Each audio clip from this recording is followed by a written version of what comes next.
Today we progress the front anchors challenge, and a quick note about head and neck positioning.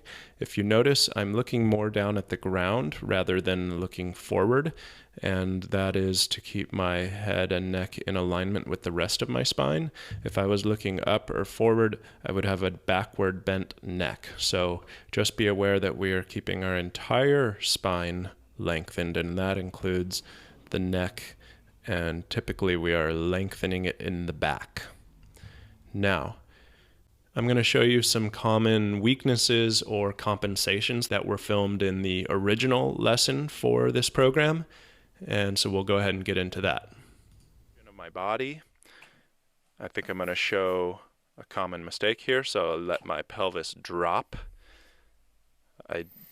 I'm not staying connected to my anchors if there's movement like that. Here's a compensation which makes the exercise easier. That's over lifting the leg and pelvis to rotate the body. I want to reconnect to my anchors and see no movement in the pelvis or rib cage. Okay, getting into today's lesson, we are first lifting one limb and then the opposite limb, and all the same principles apply from the previous lesson. We are having the simple intention of pushing away from our two front anchors, and our number one focus is maintaining our posture and core stability throughout the movements of our limbs. The goal is to maintain the pelvis level, and you can continue to imagine a bowl of water and not spilling the water. After lifting one limb and then the opposite limb, make sure you're confident with this two-stage process.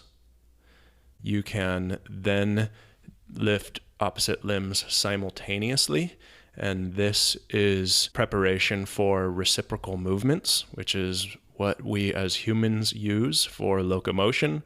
Walking and crawling, we are moving opposite limbs simultaneously, and this is excellent training for the core and the brain for healthy movements.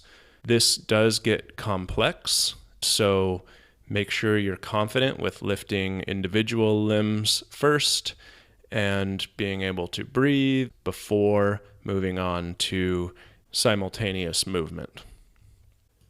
You might notice that I reset my posture between each round, and this is to ensure that I'm staying connected and starting out with a good foundation before challenging myself.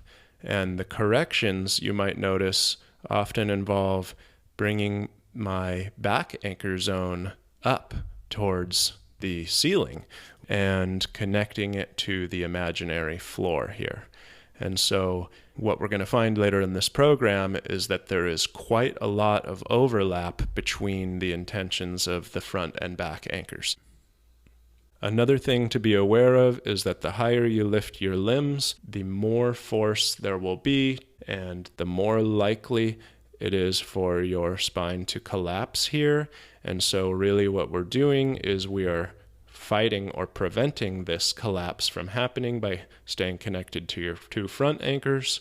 And if you lift your leg too high, you may not have the strength to prevent this collapse from happening. So this is the perpetual battle with this exercise, is stay connected here to prevent the lower back from collapsing without compensating in your upper back, and be able to lift the limbs to the level that you are at, to the challenge that's appropriate for you, and having that body awareness and knowing that you're not letting your spine collapse.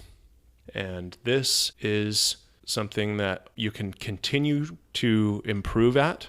It is an excellent exercise for training the core with reciprocal movements and continually being able to improve your control and your form.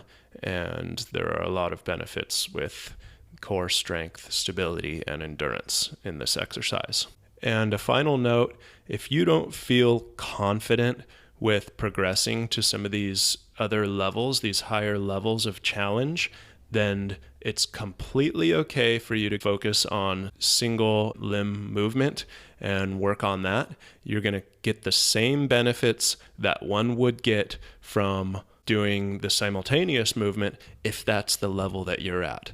And so the idea here is to train where you're at and progress from there. That's where the benefits come from.